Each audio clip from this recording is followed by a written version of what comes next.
Hello मेरे प्यारे दोस्तों, इस फिल्म का कहानी है एक 12 साल की छोटे लड़के की जो अपने ही स्टेप मदर के साथ रिलेशन बनाना चाहता है। दोस्तों, आज हम एक्सप्लेन करने वाले हैं 1972 में रिलीज हुए एक रोमांटिक थ्रिलर फिल्म जिसका नाम है what the people saw. Film की स्टार्टिंग में हम सारा नाम की औरत को देखते हैं जो अपने बाथटब में नहा रही थी। तभी उसे करंट लगता है और उसकी वहीं पर मौत हो जाती है। यह था इस फिल्म का शुरुआत। अभी 1 साल बाद की सीन दिखाई जाती है जहां हम देखते हैं एलिस नाम की लड़की को जो अपने हस्बैंड पॉल का घर पर आई हुई थी। एलिस पॉल का दूसरी वाइफ है और सारा जो कि वह पॉल की पहली वाइफ थी जिसे हमने पहले सीन में मरते हुए देखा था। पॉल एक बिजनेसमैन था, इसलिए किसी कारण से वह बाहर गया हुआ था और एलिस को पॉल ने अपने 12 साल के बेटे मार्कस का ख्याल रखने के लिए भेजा था। एलिस पॉल का स्टेप मदर थी, इसलिए उसकी भी फर्ज बनता था कि मार्कस को ठीक से देखभाल करना। पॉल ने एलिस को बताया था कि मार्कस बोर्डिंग स्कूल में पढ़ता है और वह 1 सप्ताह के बाद घर लौटेगा, इसलिए एलिस पहले ही पहुंच गई थी। लेकिन जब एलिस घर पहुंचती है तो देखते हैं मार्कस तो घर पर ही है। जब एलिस मार्कस को इसका रीजन पूछती है तब मार्कस कहता है कि उसे स्कूल में जल्दी छुट्टी मिल गई थी क्योंकि स्कूल में चिकन पॉक्स फैल गया है। फिर एलिस उस पर यकीन कर लेती है, पर उसे यह सब थोड़ा अजीब जरूर लग रहा था। वह हैरान थी क्योंकि मार्कस उम्र से भले ही छोटा था पर वह ऐसी बातें करता था जैसे वो कोई बच्चा नहीं बड़ा आदमी हो। अगली सुबह एलिस को पॉल का कॉल आता है और पॉल मार्कस से बात करना चाहता था। फिर एलिस मार्कस को फोन देने जाता है। उस टाइम मार्कस बाथटब में नहा रहा था। एलिस मार्कस को फोन देता है और वह अपने फादर पॉल से बातें करता है। उनकी बातें हो जाने के बाद एलिस मार्कस से बातें करने लगते हैं और जब एलिस पॉल से बातें कर रहे थे तब मार्कस एलिस का नजदीक आता है और वह एलिस को गंदे तरीके से छूने लगता है। मार्कस का ऐसा बिहेवियर देखकर एलिस हैरान हो जाती है, साथ ही उससे गुस्सा भी आता है, पर वह उसे बिना कुछ कहे वहाँ से चली जाती है। आप लोग अगर इस पूरी मूवी को डाउनलोड करना चाहता है, कमेंट सेक्शन में मूवी का लिंक दिया हुआ है, वहाँ से आप लोग डाउनलोड कर सकता है। जैसे जैसे टाइम बीतता है हमें पता चलता है कि मार्कस का कोई फ्रेंड्स नहीं है, साथ ही मार्कस एक बिगड़ा हुआ लड़का होता है। एलिस उसका ख्याल रखने में कोई कसर नहीं छोड़ती, पर मार्कस अपनी ही सौतेली माँ को गलत नजरों से देखता है। कुछ दिनों के बाद मार्कस का फादर पॉल अपने काम खत्म करके घर वापस आ जाती है, तो मार्कस और एलिस पॉल को लेने के लिए एयरपोर्ट जाता है। जब वह लोग वापस घर आ रहे थे तब मार्कस एलिस को छूने लगता है, जिससे एलिस की ध्यान हट जाता है और उनका कार का एक्सीडेंट होने ही वाला होता है। तभी एलिस कार को कंट्रोल कर लेती है।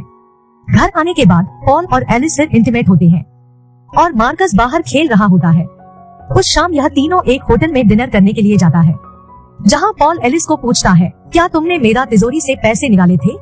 तब एलिस कहती है कि नहीं, मैंने नहीं निकाले थे, मार्कस ने निकाले थे उस टैक्सी को पे करने के लिए। यह सुनकर मार्कस कहता है कि मैं तो सिर्फ 365 ही निकाले थे। फिर एलिस कहती है कि तुमने तो खुद मुझे बता रहे थे कि मैंने डैड की सारी पैसे निकल लिए। इस पर मार्कस तुरंत कहता है कि मैंने ऐसा कहा ही नहीं। कुल मिलाकर पैसे गुम होने का सारा श्रेय एलिस को जाता है। इसीलिए एलिस घर आने के बाद मार्कस का रूम चेक करती है। उसे रूम में से पैसे तो नहीं मिलते, पर उसे फटा हुआ लेटर जरूर मिलता है। एक दिन जब मार्कस और पॉल स्विमिंग कर रहे थे तब मार्कस पॉल को बताता है कि एलिस मेरा जरा भी ख्याल नहीं रखती और साथ ही वह यह भी कहता है कि वह मुझे जरा भी पसंद नहीं करती। मार्कस का यह सारी बातें एलिस सुन रही थी और यही पॉल भी मार्कस का यह सारी बातें ज्यादा ध्यान नहीं देता क्योंकि वह एक बच्चा है और बच्चे कुछ भी बोलते रहते हैं। मार्कस अपने फादर पॉल को यह भी बताता है कि एलिस ने मेरा रूम का भी तलाशी ली। फिर पॉल एलिस को इस बारे में पूछता है, लेकिन एलिस उससे कुछ नहीं बताती। एक दिन एलिस मार्कस के बारे में पता करने के लिए स्कूल जाती है, जहाँ उसे पता चलता है कि मार्कस का कोई छुट्टियाँ नहीं चल रही, बल्कि उसे तो स्कूल से निकाल दिया गया है। उन्होंने एक लेटर भी भेजा था, पर वह मार्कस ने फाड़ दिया था, जिसके टुकड़े उसको मार्कस के कमरे में से मिले थे। स्कूल में उसे पता चलता है कि मार्कस आसपास के घरों की जासूसी करता है और लोगों को इंटीमेट होते देखता है। साथ ही स्कूल के आसपास भटकने वाली बिल्लियों को जान से मार देता है। मार्कस का इन्हीं हरकतों की वजह से उसे स्कूल से निकाल दिया गया है। एक दिन एलिस पॉल के साथ एक पार्टी में जाती है, जहां उसकी मुलाकात एक सोफी नाम की औरत से होती है और सोफी बताती है कि सारा मेरी फ्रेंड थी और उसकी बाथटब में डूबने से मौत हो गई थी। फिर एलिस को ऐसा लगने लग रहा था कि सारा को मार्कस ने मारा था। एलिस यह सब पॉल को भी समझाने के लिए कोशिश करती है। वह उसे मार्कस का बारे में भी बताती है। लेकिन पॉल उसकी बातों को यकीन नहीं करता, उल्टा उन दोनों की बहस हो जाती है। एक रात एलिस किसी काम से ऊपर वाले कमरे पर जाती है। तभी वह देखती है कि मार्कस का बेडरूम की छत पर एक होल है, जिससे उनका बेड दिखाई देता है। यह देखकर एलिस को तुरंत मार्कस का ख्याल आता है और उसे पता चल जाता है कि मार्कस उन दोनों को इंटीमेट होते देखता है। फिर एलिस तुरंत मार्कस का पास जाती है और वह मार्कस से पूछती है कि वह उन दोनों को इंटीमेट होते क्यों देखता है। तब मार्कस कहता है कि मुझे यह सब देखना बहुत अच्छा लगता है। फिर एलिस उसे पूछती है कि क्या तुम सारा को भी इसी तरह देखता था। तब मार्कस कहते हैं कि सारा को देखने में उसे ज्यादा मजा नहीं आता था। वह कहता है कि वह तुम्हारी तरह हॉट नहीं थी। अब यहाँ एलिस मार्कस से पूछती है कि सारा की मौत कैसे हुई। तो मार्कस कहते हैं कि उसे दिल का दौरा पड़ा था। यह सुनकर कि एलिस कहती है कि तुम झूठ बोल रहे हो, उसकी मौत करंट लगने से हुई थी। एलिस मार्कस को कहते हैं कि तुम बहुत कुछ जानते हो, पर तुम मुझे बता नहीं रहे। इस पर मार्कस कहता है कि मैं यह सब तुम्हें क्यों बताऊं, मुझे इसमें क्या मिलेगा। फिर एलिस उसे पैसे ऑफर करती है, पर मार्कस मना कर देता है और मार्कस कहता है कि उसे एलिस चाहिए।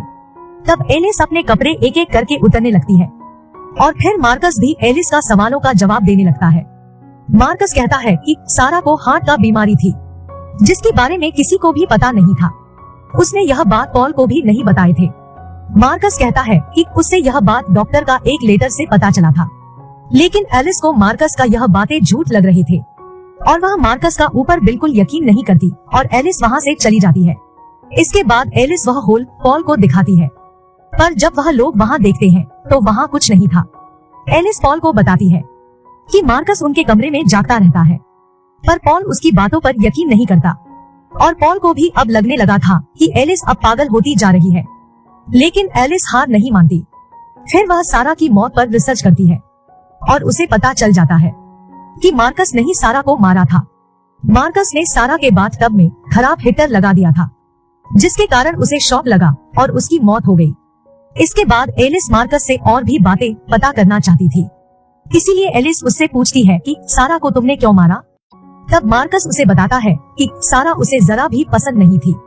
साथ ही मार्कस यह भी कहता है कि उसे लोगों को टॉर्चर करने में बड़ा ही मजा आता है। फिर मार्कस यह भी बोलता है कि अब मरने का बारी तुम्हारी है। यह बातें सुनकर एलिस मेंटली डिस्टर्ब हो जाती है। अब उसे समझ नहीं आ रहा था कि वह क्या करे, क्योंकि कोई भी उसकी बातों पर यकीन नहीं कर रहा था और इधर पॉल को भी अब लगने लग रहा था कि एलिस पागल हो चुकी है। इसके बाद एलिस की हालत इतनी खराब हो जाती है कि उसे एक मेंटल हॉस्पिटल में रखा जाता है। फिर कुछ महीनों बाद जब एलिस ठीक हो जाती है, तब उसे घर भेज दिया जाता है। एक दिन यह तीनों पार्क में घूम रहे थे और पॉल और एलिस बातें कर रहे होते हैं। इधर मार्कस भी अपनी डॉग के साथ खेल रहा था। फिर कुछ देर बाद एलिस और मार्कस मिलते हैं और वह लोग सारा की मौत का बारे में बातें करने लग गए और मार्कस एलिस से कहता है अब वह उसे नहीं मारेंगे, क्योंकि वह अब उसे पसंद करने लगा था। और इधर एलिस भी मार्कस के साथ अजीब अजीब बातें करने लगती है और मार्कस को बताती है कि वह लोग पॉल को मारकर कहीं दूर भाग जाएंगे। और फिर एलिस मार्कस को एक किस भी करती है। इसके बाद एलिस को एक कार रोड से तेजी से आते हुए दिखाई देती है। यह देखकर एलिस मार्कस का डॉग की खिलौने को रोड पर फेंकते हैं और जब डॉग उस खिलौने को लेने के लिए जाते हैं, मार्कस भी यह देखकर उसे बचाने के लिए डॉग की पीछे पीछे भागने लगते हैं। लेकिन वह कार मार्कस को एक जोरदार टक्कर मारता है और मार्कस की वहीं पर मौत हो जाती है और एलिस मार्कस की बॉडी को देखकर मुस्कुराने लगती है। अब एलिस आजाद थे। उसने जो प्लान बनाया था उसमें एलिस कामयाब हुई थी। और फिर यहाँ पर इस फिल्म का एंडिंग हो जाता है।